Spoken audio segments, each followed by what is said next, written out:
I'm 30 years old now, but this story starts a few years ago. I was living alone in a mid-sized apartment on the north side of Chicago, working at a financial technology company and following that predictable routine that gives you a false sense of control. Early morning gym sessions, working all day, reheated takeout at night. I met her through a coworker who invited me to join a recreational indoor sports league. Nothing competitive, more of an excuse to drink beer after the game than anything else. I said yes because I was tired of spending my weekends alone. That's where the group was born. Different people, similar ages, all pretending we still had energy for physical activity after 25. Most of us met twice a week at night, usually around 7, and then ended up at some loud bar, talking way too loudly. She was there from day one. It wasn't cinematic, it was more subtle. She talked to everyone as if she'd known them for years. She laughed easily. She had this habit of touching people's arms when she made a joke. At first, I tried to convince myself it was just superficial attraction. Attractive people in social settings tend to mess with your head, but time passed, and that feeling didn't go away. Quite the opposite. It turned into something quiet, persistent, almost embarrassing. The group eventually settled into about 8 people. Spontaneous dinners after games, birthdays celebrated in small apartments. Those situations where you realize they're no longer just acquaintances. They're part of your emotional routine. She was always at the center of it all, not because she wanted to be the focus, but because conversations naturally orbited around her. Work stories, complaints, funny observations about strangers on the street. I'd catch myself waiting for my phone to buzz, hoping it was a message from her commenting on something stupid she saw on the subway or complaining about the bad coffee near the office. I tried to rationalize it.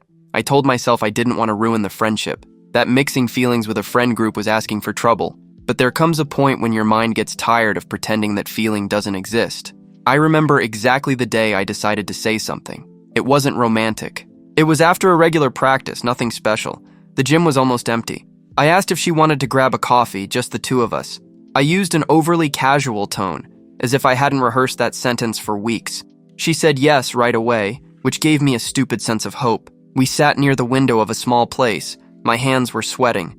I spoke too fast, like I wanted to finish before losing my nerve. I said I liked her in a different way, that I couldn't keep pretending it was just friendship, that I wanted to try something more. She listened in silence, her expression serious but kind. When she replied, she was too careful. She said she valued me a lot, that our friendship was important, but that she didn't feel the same way, that at that moment she was focused on other things, that she didn't want a relationship, that it wasn't personal. I smiled. An automatic, polite, almost professional smile. I said I understood, that it was okay, that I appreciated her honesty. Inside, I felt like an idiot. The strangest part is that in the days that followed, nothing changed on the outside. We kept seeing each other, laughing, talking.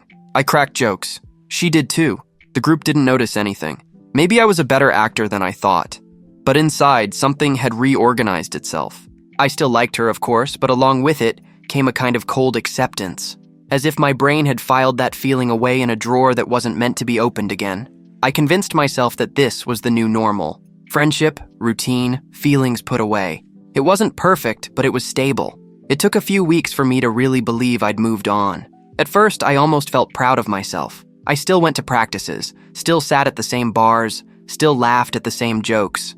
When someone asked if I was okay, I said yes. And technically, it wasn't a lie. I functioned, paid bills, met deadlines, slept reasonably well. I stopped waiting for messages. If my phone buzzed and it wasn't her, great. If it was, I replied in the same tone as always, but without that tightness in my chest. It was like I was training my body to unlearn an old habit. It was about 2 months after the coffee conversation that it finally sank in. It was a normal night, the whole group at a restaurant near the gym. I arrived a little late, still stuck in work mode. When I pushed the door open, I saw the two of them before I heard anything. She was sitting next to him. He wasn't a stranger.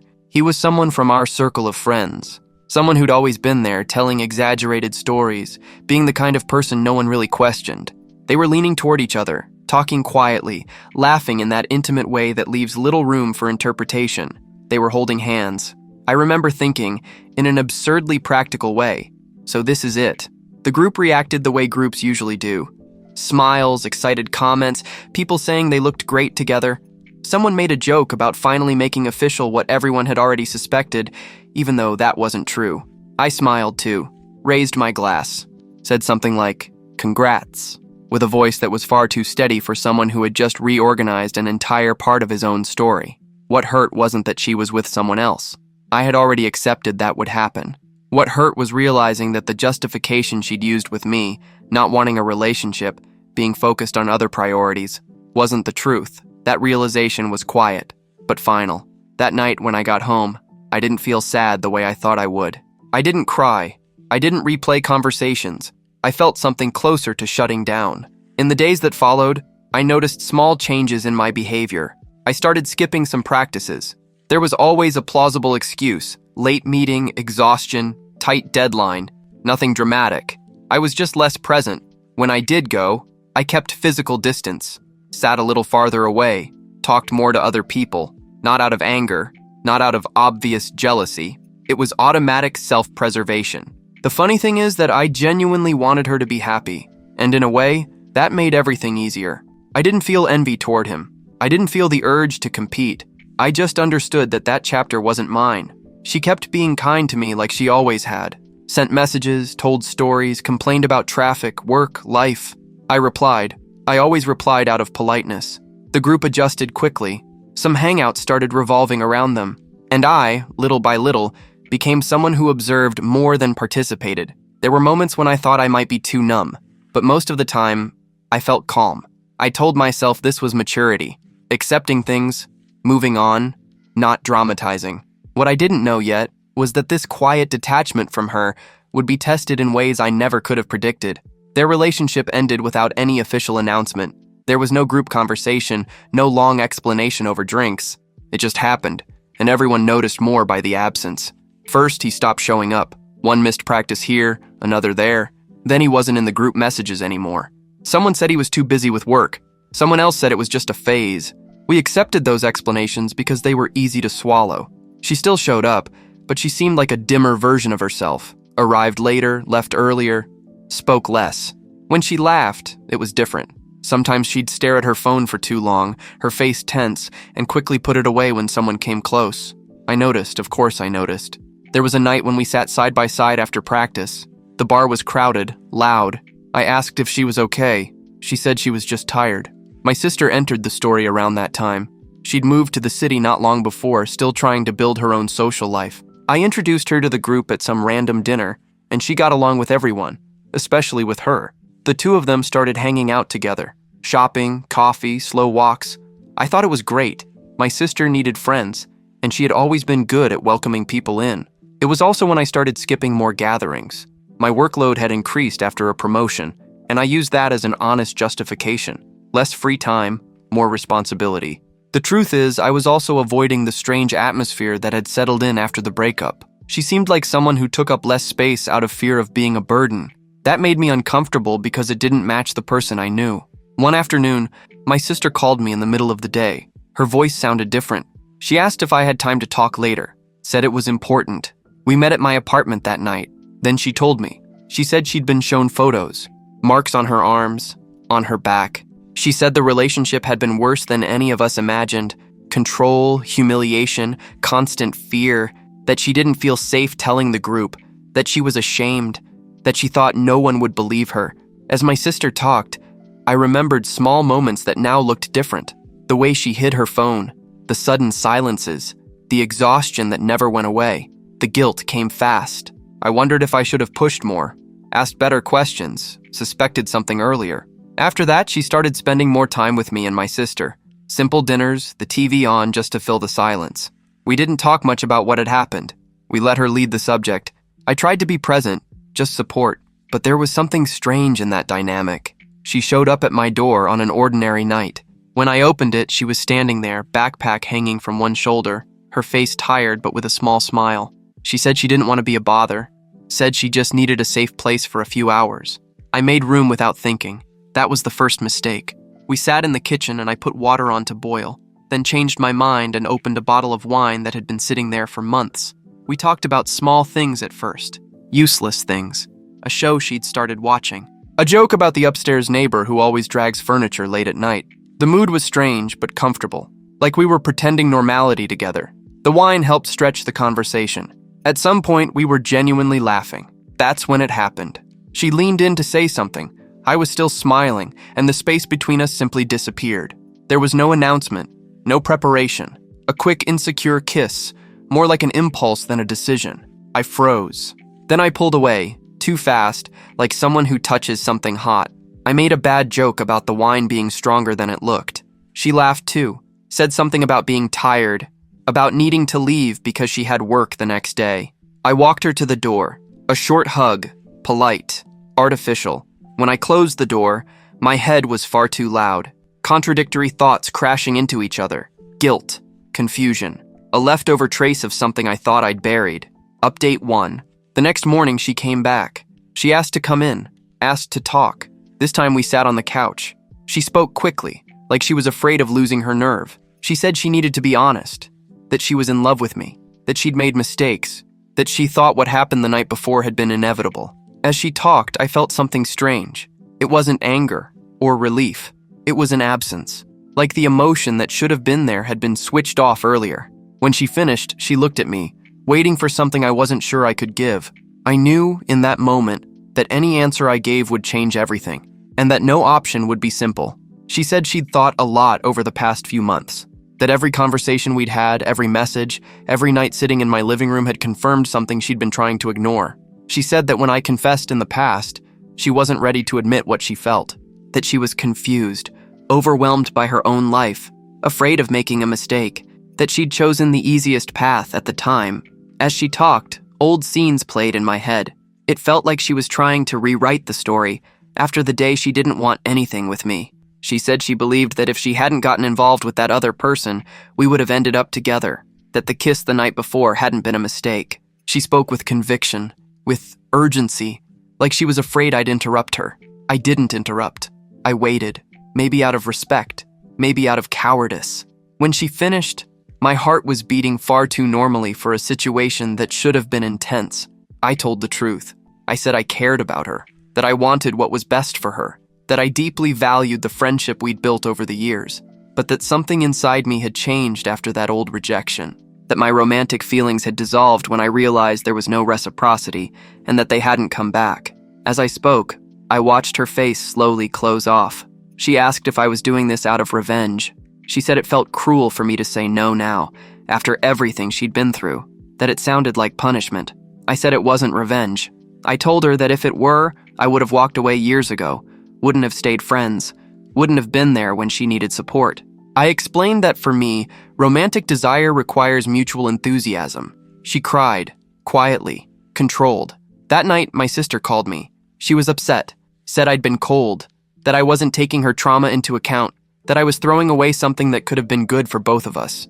She spoke like someone convinced she was defending someone vulnerable. I listened in silence. I didn't sleep well that night, and I knew it was far from over. After that conversation, I did exactly what I said I would do.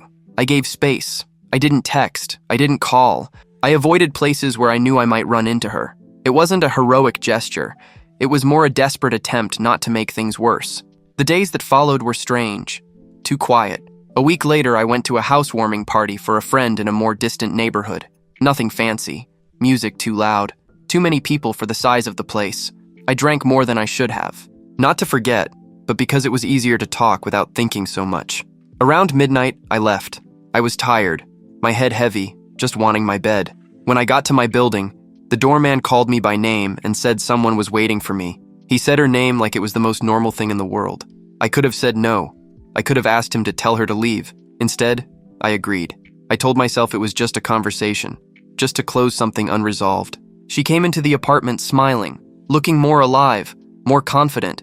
She hugged me like nothing had happened. She said she missed me, that she needed to see me. I opened a beer, then another. The conversation flowed too easily. We laughed, reminisced about old stories.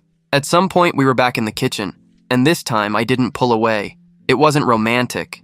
It was confusing. She spent the night with me. The next morning, I woke up with a dry mouth and a pounding head. I felt a weight in my chest. Not immediate regret, but something close to it. She was in the shower. When she came out, she sat next to me, said she needed to speak first. She said she understood if I thought she was using me as support after everything, but that her feelings were real, that she wanted to prove we could work, that we were meant to be. I felt a knot in my throat. I said I was confused, that the night had been good, but it hadn't changed how I felt, that my affection for her existed, but not in that way. She cried, asked if there was anything she could do to change my mind. I said no, said we needed a clean break, real time, real distance. She eventually agreed through tears, stayed a few more hours. We had coffee, then she left. When the door closed, I knew I'd messed up, that night had confused everything. Update 2. In the days that followed, I kept the clean break. I ignored messages, refused requests to talk. It hurt, but it felt necessary. That's also when I started seeing someone else from work. Nothing planned, nothing impulsive. A simple, straightforward connection without games. For the first time in a long while, I felt that rare sense of reciprocity. Then she showed up again. Crossed messages, accusations, attempts to create a narrative where I was someone who manipulated, used a woman, and discarded her. That shook me in a way nothing before had. That's when I understood, with a hard clarity, that the only way to end it was to be truly firm, even if that turned me into the villain of her story. I tried to move on as if that part of my life were finally resolved, in the simplest way possible, living the next day. The woman from work entered my life slowly. We'd already known each other for months, working side by side on a project. Objective conversations during the day, short messages outside work hours, nothing that demanded more than I could give. When the project ended, it felt natural to go out to celebrate. A simple dinner at a small restaurant. I realized something that caught me off guard. I wasn't calculating every word. I wasn't trying to please. I was just myself the whole time. We saw each other again a few days later, and then again after that. Just two adults curious about each other, moving at the same pace. That's when the noise started. She contacted the woman I was seeing, not me, her. When I got the call, I was in the middle of the workday. The voice on the other end was tense, restrained. She asked me to meet her immediately for coffee, said she needed to talk to me face to face. When I arrived, she pushed her phone toward me. Long messages, my former friend claiming that she and I were in a complicated phase, that I was confused, that she was being unfairly discarded. I felt something that wasn't confusion. It was anger. I explained everything, from beginning to end, without trying to make myself look better than I was. I talked about the past, the old rejection, the attempt at friendship, the late confession, the relapse I knew had been a mistake. I showed records, old messages. She listened in silence, said she believed me, but that it had shaken something that was still just forming. I understood. I didn't try to convince her beyond what was necessary. After that, I blocked my former friend. Everywhere. Social media, messages, every possible channel. It wasn't done in the heat of the moment, it was done deliberately. Even so, she kept appearing, not virtually, physically. A coffee shop near my office, the grocery store I used to go to at night, the gym at unlikely hours. Never a direct approach, always long looks, calculated presence. Every time I saw her, I felt an internal alarm. That's when I realized something important. I was no longer dealing with someone who was confused. I was dealing with someone who refused to accept the ending of the narrative she'd created. The anger came after seeing my current life threatened by something I'd already closed emotionally. I sought legal guidance, not to punish, but to protect. I followed exactly what was recommended. A formal warning, clear, objective. When the letter was delivered, I felt a strange relief. Sad, but relief. A few days later, an apology arrived. Long, talking about therapy, acknowledging mistakes, promising change. I read it and didn't respond, not because I didn't care, but because responding would reopen something I needed to keep closed. The friend group didn't survive this. Some stayed with me, others with her. Some simply disappeared, too tired to pick sides. My sister ran into her once weeks later. A short coffee, tense conversation. She came home saying she seemed different, more aware, but still unstable. She decided to step back as well. Said she didn't want to live in the middle of something that had already cost everyone too much. The woman I was seeing stayed. Small plans that grew bigger over time. Months later, we decided to move in together when my lease ended. Today, looking back, I don't hold hatred, but I also don't hold hope of reconnecting. Some stories need to end so others can begin in a healthy way.